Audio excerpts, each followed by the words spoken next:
નમસ્કાર દોસ્તો, હું આપનો દોસ્ત ડોક્ટર જયનારાયણ વ્યાસ. આપ જોઈ રહ્યા છો ધ રિયલ ડિબેટ. દોસ્તો, પ્રાથમિક શાળામાં ભણતા ત્યારે એક કવિતા હતી. એ કવિતાની પંક્તિઓ કંઈક આવી હતી. શનિવારની સંધ્યા કાળે મેઘરાજની સેના આવે, અરિદળ સામે વાદળ આવે, જળ ભરેલો સાગર આવે. પણ દોસ્તો, આજે હું વરસાદની વાત કરવા નથી આવ્યો. હું ગુજરાતના ભવિષ્યની વાત કરવા આવ્યો છું. કારણ કે છેલ્લા કેટલાક દિવસોમાં જે બન્યું તે માત્ર ચોમાસાની એક સામાન્ય ઘટના નહોતી. કુદરતનો એક સંદેશ હતો, એક ચેતવણી હતી, એક પ્રશ્ન હતો. અને એ પ્રશ્ન માત્ર સરકારને નથી પૂછાયો, માત્ર હવામાન વિભાગને નથી પૂછાયો, માત્ર ખેડૂતોને નથી પૂછાયો. એ પ્રશ્ન આપણને બધાને પૂછાયો. શું ગુજરાત બદલાતા હવામાન માટે તૈયાર છે? મિત્રો, આપણે વિકાસની ઘણી વાતો કરીએ છીએ. વિશ્વસ્તરીય રસ્તાઓ, સ્માર્ટ શહેરો, ઔદ્યોગિક વિકાસ, બંદરો, metro, bullet train, semiconductor, green energy. પણ આજે હું તમને અસ્વસ્થ કરી મૂકે એવો એક પ્રશ્ન પૂછી રહ્યો છું. જો માત્ર 24 કલાકના ભારે વરસાદથી આપણા શહેરો અટકી જાય, જો થોડા કલાકમાં રસ્તાઓ નદીઓ બની જાય, જો હજારો લોકો ઘરમાં જ અટવાઈને રહી જાય, જો ખેડૂતોની આખા વર્ષની મહેનત પાણીમાં ધોવાઈ જાય, તો શું આપણે ખરેખર 21મી સદીના હવામાન માટે તૈયાર છીએ? આ પ્રશ્ન રાજકારણનો નથી, આ પ્રશ્ન વિકાસનો છે, આ પ્રશ્ન અર્થતંત્રનો છે, આ પ્રશ્ન રાષ્ટ્રીય સુરક્ષાનો છે, અને સૌથી વધુ આ પ્રશ્ન આપણા બાળકોના ભવિષ્યનો છે. મિત્રો, જ્યારે હું નાનો હતો ત્યારે વરસાદ અલગ હતો. ધીમે ધીમે આવતો, 3-4 દિવસ સુધી આવતો, જમીનને પાણી પીવાનો સમય મળતો, ખેડૂતને રાહત મળતી, તળાવો ધીમે ધીમે ભરાતા, નદીઓ શાંતિથી વહેતી. આજે શું થઈ રહ્યું છે? એક જ દિવસમાં આખા મહિનાનો વરસાદ પડી જાય, 2 કલાકમાં શહેર પાણીમાં, 4 કલાકમાં નદી ભયાનક બની જાય.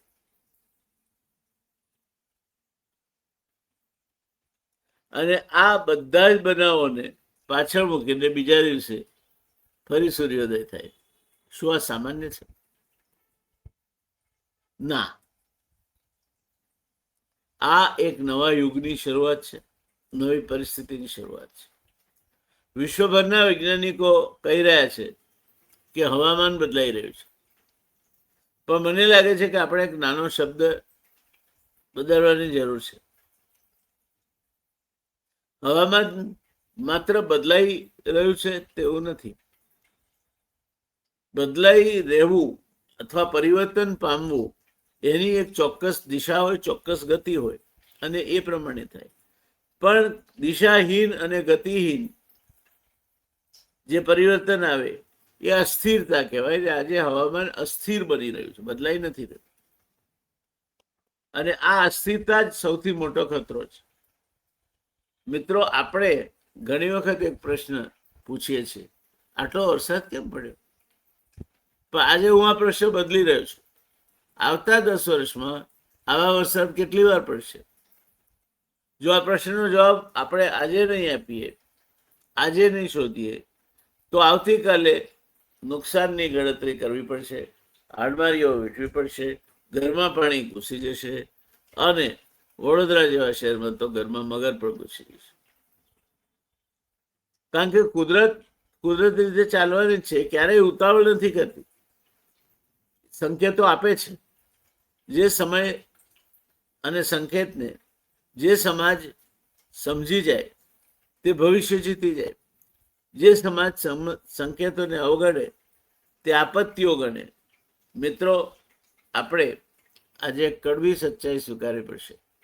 ગુજરાતમાં વરસાદની સમસ્યા નથી, ગુજરાતમાં પ્રાણીના સંચાલનની સમસ્યા છે. પાણી રોકાઈ રહે છે, પાણી ભરાઈ રહે છે. આ વાક્ય સાંભળીને કદાચ ઘણા લોકોને આશ્ચર્ય થશે. પણ વિચાર કરો, એક જ રાજ્યમાં એક બાજુ પૂર આવે અને 4 મહિના પછી પીવાના પાણી માટેની ચિંતા કરવી પડે, તે પરિસ્થિતિ ઊભી થાય. આવો વિરોધાભાસ કેમ? કારણ કે વરસાદનું એક ટીપું પણ ખોટું ન વેડફાય તો કામ થાય, અને એ માટેનું આયોજન ખોટું હોઈ શકે, વ્યવસ્થાપન ખોટું હોઈ શકે. સવાલ એ છે કે આપણી પ્રાથમિકતાઓ બદલવાની જરૂર છે. શું પ્રાથમિકતાઓ ખોટી છે? પણ વરસાદ ક્યારેય ખોટો નથી. વરસાદ તો કુદરતની ભેટ છે. તેને આશીર્વાદ બનાવો કે આપત્તિ બનાવી એ આપણા હાથમાં છે. મિત્રો, આજે હું ખાસ કરીને શહેરોની વાત કરું છું. અમદાવાદ, સુરત, વડોદરા, રાજકોટ, ગાંધીનગર, છેલ્લા 20 વર્ષમાં આ શહેરોએ અસાધારણ વિકાસ કર્યો છે, ને એ સારી વાત છે. પણ એક પ્રશ્ન પૂછવો છે, શું આ વિકાસમાં વરસાદ માટે જગ્યા રાખવામાં આવી છે?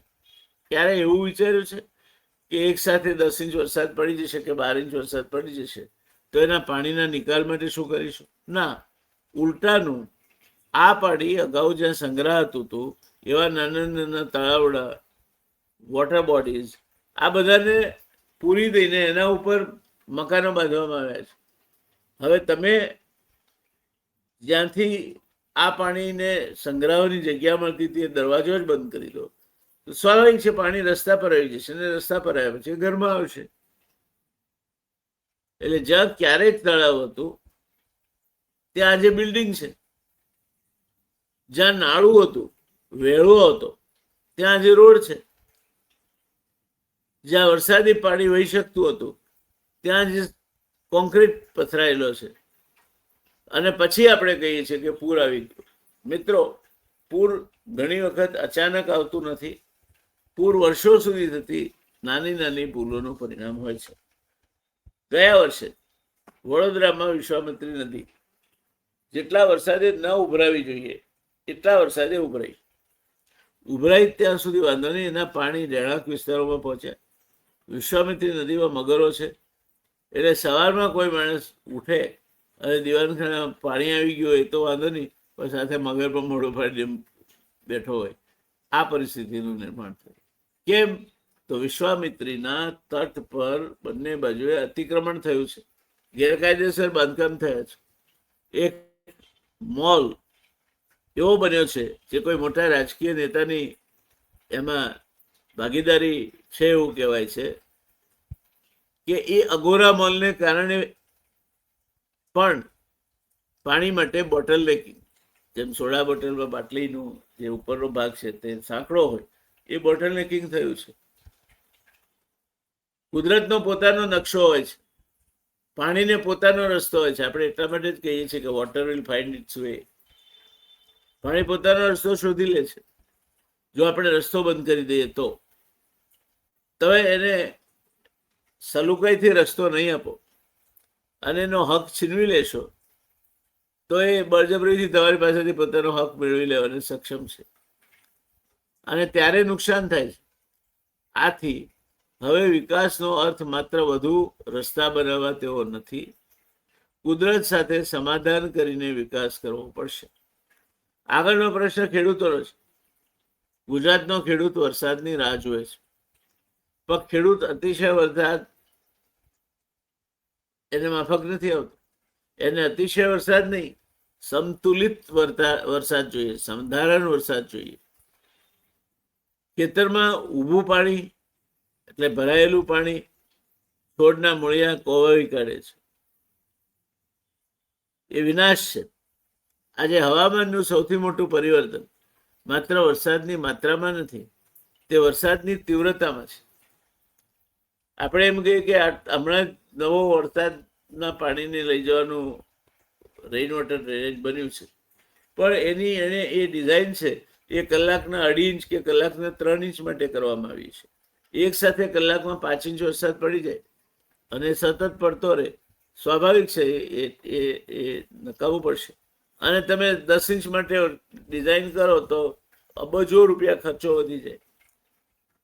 એટલે બંને વચ્ચે ક્યાંક સંતુલન સાધવાનું છે. આજે હવામાનનું સૌથી મોટું પરિવર્તન માત્ર વરસાદની માત્રામાં નથી, વરસાદની તીવ્રતામાં છે. 3 કલાકમાં 7 ઇંચ પડી જાય, 8 કલાકમાં 22 ઇંચ પડી જાય. એમાં વરસાદની તીવ્રતામાં આજનો પ્રશ્ન ઉભો થાય છે. અને જ્યારે વરસાદની તીવ્રતા વધે છે ત્યારે કૃષિનું સમગ્ર ગણિત બદલાઈ જાય છે. દોસ્તો, આજના ખેડૂતને માત્ર બીજ અને ખાતરની જરૂર નથી. તેને હવામાનની માહિતી જોઈએ, સમયસર ચેતવણી જોઈએ, નવી ખેતી પદ્ધતિ જોઈએ, અને સૌથી મહત્વનું, અનિશ્ચિત હવામાન સામે ટકી રહે તેવી નીતિ હોવી જોઈએ. કારણ કે 2040નો ખેડૂત 2020ના અનુભવથી ખેતી નહીં કરે. એણે 2020ના અનુભવમાંથી શીખવું પડશે.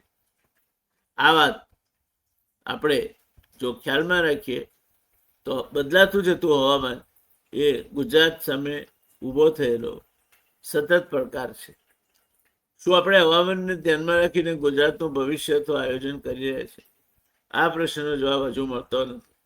અને મિત્રો, મને લાગે છે કે આગામી દાયકામાં ગુજરાત માટે સૌથી મહત્વપૂર્ણ શબ્દ હશે ક્લાઇમેટ રેઝિલિયન્સ. એટલે કે માત્ર વિકાસ નહીં, પણ એવો વિકાસ જે બદલાતા હવામાન સામે પણ ટકી રહે. આજની ચર્ચા માત્ર વરસાદ વિશે નથી. આજની ચર્ચા એ છે કે ગુજરાત વિકાસના આગામી તબક્કામાં પ્રવેશી રહ્યું છે. પણ આ નવું ગુજરાત જૂના હવામાન સાથે કઈ રીતે પધારો પાડવાનો? હવામાન પણ બદલાવાનું છે. નવા હવામાન માટે તૈયાર રહેવું જોઈએ, અને આ તૈયારી આજથી જ શરૂ કરવી જોઈએ.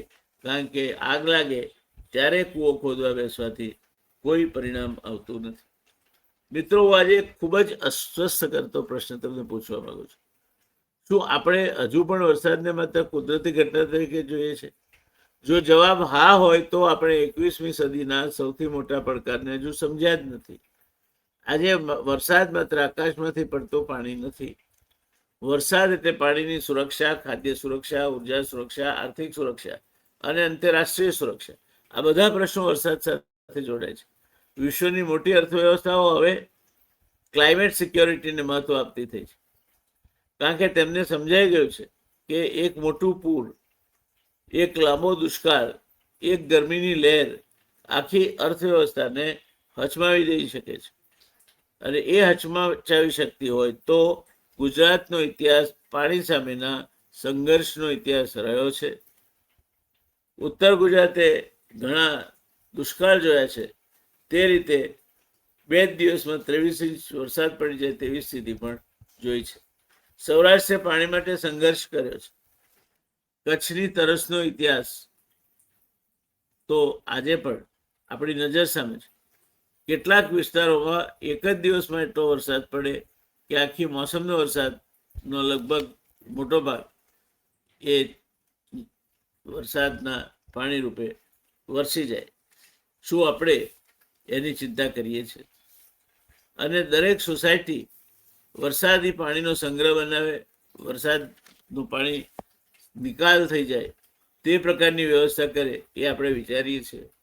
આપણે પાણી ભરી જાય ત્યારે ફરિયાદ કરીએ છીએ, પછી પાછું ચોમાસું પતી જાય એટલે કામે લાગીએ છીએ. આ નહીં ચાલે. આપણે બિન આયોજિત સમાજમાંથી ઉપર ઉઠીને આયોજન કરવાવાળો સમાજ બનવું પડશે. અને આ આયોજન સામૂહિક શિસ્તનું આયોજન હશે. એક વ્યક્તિ પાણીના આવરા ઉપર બાંધકામ કરીને એને રોકી પાડે અને આખા સમાજને નુકસાન થાય તે જોઈ રહે તેવો નપાડીઓ સમાજ હવે નહીં ચાલે. એટલે આવતીકાલનું ગુજરાત, 2040નું ગુજરાત, આવતીકાલનો એન્જિનિયર, આવતીકાલનો IAS અધિકારી, આવતીકાલનો ટાઉન પ્લાનર, આવતીકાલનો ખેડૂત, આવતીકાલનો ઉદ્યોગપતિ, આ બધા આજે શાળા અને કોલેજોમાં બેઠા છે. કેટલાક તો હજુ જન્મના બીજા કે ત્રીજા વર્ષમાં મોટા થઈ રહ્યા છે. જો આપણે એમને માત્ર પરીક્ષા પાસ કરવાનું શીખવીશું દોસ્તો, તો બદલાતા હવામાનમાં જીવવાનું નહીં શીખવીએ. અને બદલાતા હવામાનની સાથે જો અનુરૂપ ન થવાય તો ડાયનોસોર જેવા વિશાળકાય પ્રાણીનો પણ વિનાશ થાય તો આપણે કઈ વિસાતમાં. અને એટલા માટે આપણે જો આપણા આગામી જનરેશન, આપણી આગામી પેઢીને બદલાતા હવામાન સાથે કેમ પનારો પાડવો, એની સાથે કેમ જીવવું તે નહીં શીખવીએ તો આપણે તેમની સાથે અન્યાય કરીશું. શિક્ષણનો અર્થ હવે બદલવો પડશે. માત્ર ડિગ્રી નહીં, પરંતુ ક્લાઇમેટ લિટરસી. માત્ર નોકરી નહીં, પરંતુ સસ્ટેનેબિલિટી. માત્ર વિકાસ નહીં, પરંતુ જવાબદાર વિકાસ. મિત્રો, ગુજરાત પાસે દુનિયાને બતાવવાનો એક અનોખો અવસર છે. જેમ શ્વેત ક્રાંતિમાં ગુજરાતે દેશને માર્ગ બતાવ્યો, જેમ સહકારી ચળવળમાં ગુજરાતે દેશને નવી દિશા આપી, જેમ પાણી વ્યવસ્થાપનમાં નર્મદા જેવી ઐતિહાસિક પહેલ થઈ, તે જ રીતે હવે સમય આવી ગયો છે ક્લાઇમેટ રેઝિલિયન્ટ ગુજરાતનું મોડેલ ઊભું કરવા. એવું ગુજરાત જેમાં વિકાસ પણ હોય, પર્યાવરણ પણ હોય, ઉદ્યોગ પણ હોય અને પાણીનું સંરક્ષણ પણ હોય. સ્માર્ટ શહેરો ભલે ઊભા થાય, પણ જીવંત તળાવો પણ એટલા જ જરૂરી છે. આધુનિક રસ્તાઓ હોય, પણ એની સાથે પાણીનો જે જળમાર્ગ છે તે રૂંધાય, તે નહીં ચાલે. મિત્રો, વિકાસ અને વરસાદ એકબીજાના વિરોધી નથી. જો દ્રષ્ટિ હોય તો બંને એકબીજાના પૂરક બની શકે છે. સિંગાપોર જ્યારે અસ્તિત્વમાં આવ્યું ત્યારે મડ ફ્લેટ્સ હતા, કાદવડાની જમીન. પોતાના પાણીની 100% જરૂરિયાત સિંગાપોર મલેશિયા પાસેથી આયાત કરતું હતું. આજે એ જ સિંગાપોર આત્મનિર્ભર છે પાણીની બાબતમાં. વરસાદના પાણીનું ટીપે ટીપું સંગ્રહ છે. જે પાણી વપરાય છે એનું રિસાયકલિંગ કરે છે. અને આજે સિંગાપોર પાણી નિકાસ કરે છે. તો જો સિંગાપોર કરી શકે તો સુરત કેમ ના કરી શકે? આ દ્રષ્ટિ હોય તો વિકાસ અને વરસાદ બંને સાથે હોય તેવું બની શકે. અને બંનેની જે હકારાત્મક બાજુ છે તેનો આપણે લાભ લઈ શકીએ. અને મને ગુજરાતની ક્ષમતા પર સંપૂર્ણ વિશ્વાસ છે, કારણ કે આ એ જ ગુજરાત છે જેણે અનેક અશક્ય લાગતા કાર્યોને શક્ય બનાવ્યા છે. પ્રશ્ન માત્ર એટલો છે કે શું આપણે આ બાબતે નિર્ણય લેવાના છીએ, અને લેવાના છીએ તો ક્યારે? કારણ કે એક વખત ગુજરાતે નિર્ધાર કર્યો પછી ગુજરાત પાછું વાળીને નહીં જુએ. દર વર્ષે પૂર આવે, દર વર્ષે નુકસાન થાય, દર વર્ષે ચર્ચા કરીએ. મને લાગે છે કે આપણે આ ચક્ર તોડવું જ પડશે, કારણ કે 2040નું ગુજરાત આજના નિર્ણયોથી બનવાનું છે.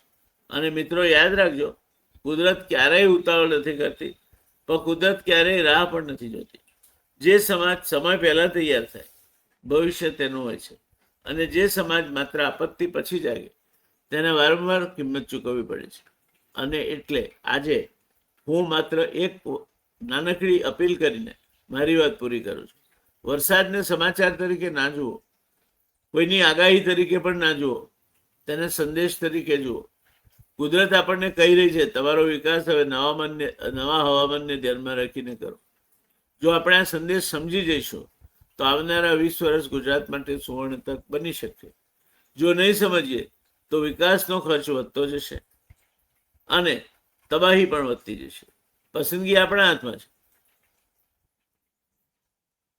આપણે કયા રસ્તે જવું છે તે આપણે નક્કી કરવાનું છે. હું આપનો મિત્ર ડૉક્ટર જયનારાયણ વ્યાસ. આ હતી ધી રિયલ ડિબેટ પરની ગુજરાતના બદલાતા હવામાનને અનુલક્ષીને વરસાદની વાત.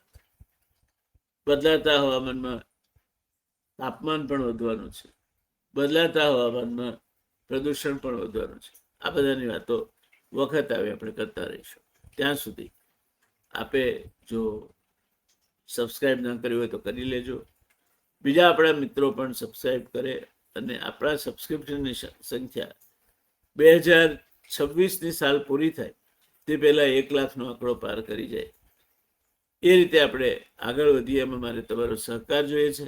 મારી અપીલ છે તમને કે મારા 53,000 સબસ્ક્રાઈબર દરેક જો નક્કી કરે કે મારે 5 નવા સબસ્ક્રાઈબર જોડવા છે, પૈસો આમાં ખર્ચ થવાનો નથી, અમને એનાથી પ્રોત્સાહન મળશે અને આ મહેનત જે કરીએ છીએ તે ઘણા વધારે લોકો સુધી પહોંચશે. એટલે એમને ફાયદો થશે, એમના આગામી પેઢીને પણ ફાયદો થશે. તો આશા રાખીએ આપ આમાં યત્કિંચિત મદદરૂપ થશો. નવા સબસ્ક્રિપ્શન વધારે ને વધારે થાય તે માટે પ્રયત્નશીલ રહેશો. અને જેટલા તમારા મિત્રોના ફોનમાં સ્માર્ટફોન હોય એમાં હાથમાં લઈને ધ રિયલ ડિબેટ સબસ્ક્રાઇબ એમને કરી આપજો, જેથી આપણે વધારે લોકો સુધી પહોંચી શકીએ. ધી રિયલ ડિબેટની બીજી એક વિશેષતા, મેં મહાભારતના 37 હપ્તા પૂરા કર્યા. રોજ એક હપ્તો આવે છે. મહાભારત એ માત્ર શાસ્ત્રનો ગ્રંથ નથી, એ મહાકાવ્ય નથી. તમને ખબર ના હોય તો કહું કે જર્મનોએ આપણા કરતાં પણ પહેલા મહાભારતની અગત્યતા પીછાણી, અને એ વખતે બ્રિટિશરોનું રાજ હતું. તો આપણે બ્રિટિશ સત્તાવાળાને લખ્યું કે મહાભારત ઉપર રિસર્ચ કરવા માટે તમે એક પ્રમાણભૂત રિસર્ચ કરી શકે તેવી સંસ્થા ઊભી કરો. અને રોયલ ચાર્ટરથી બ્રિટિશરોએ ધી ભંડારકર ઇન્સ્ટિટ્યૂટ ઓફ રિસર્ચની સ્થાપના કરી, જે મહાભારત અંગે રિસર્ચ કરે છે. 21 જેટલા વોલ્યુમ એના પ્રસિદ્ધ થયા છે. અને મહાભારત વિશે એ અધિકૃત માહિતી અમે તમારા સુધી લઈ આવવા માટે પ્રયત્નશીલ છે. તો મહાભારત પણ રોજ જોવાનું, કારણ કે એમાં જીવનને લગતા બોધપાઠ શું છે. ભીષ્મ પિતામહે પોતે રાજગાદીનો હક જતો કર્યો, લગ્ન નહીં કર્યું, શું પરિણામ આવ્યું. દ્રૌપદીના વસ્ત્રાહરણ વખતે માંધાતાઓ બેઠા હતા, એમાંથી કોઈ એક શબ્દ ન બોલ્યો, શું પરિણામ આવ્યું. ગાંધારીએ કૃષ્ણને શું ઠપકો આપ્યો. આ બધી વાતો આજે પણ સત્ય છે, સનાતન સત્ય છે. અને એનો અમે મેનેજમેન્ટ તેમજ લાઈફ મેનેજમેન્ટ એટલે જીવનનું વ્યવસ્થાપન એ બંને માટે એને લાગુ પડતી વાત એની સાથે જોડીને કહીએ છીએ. એટલે અમે જે મૂકીએ છીએ એ મહાભારત તો છે જ, પણ એ મહાભારતમાંથી નિપજતી શીખ પણ ઇન્ટરપ્રેટ કરીને અમે મૂકીએ છીએ. તમે અને તમારી નવી પેઢી એ અચૂક જુએ, એનાથી ફાયદો જ થવાનો છે, નુકસાન નહીં થાય. તો મહાભારત જોતા રહેશો.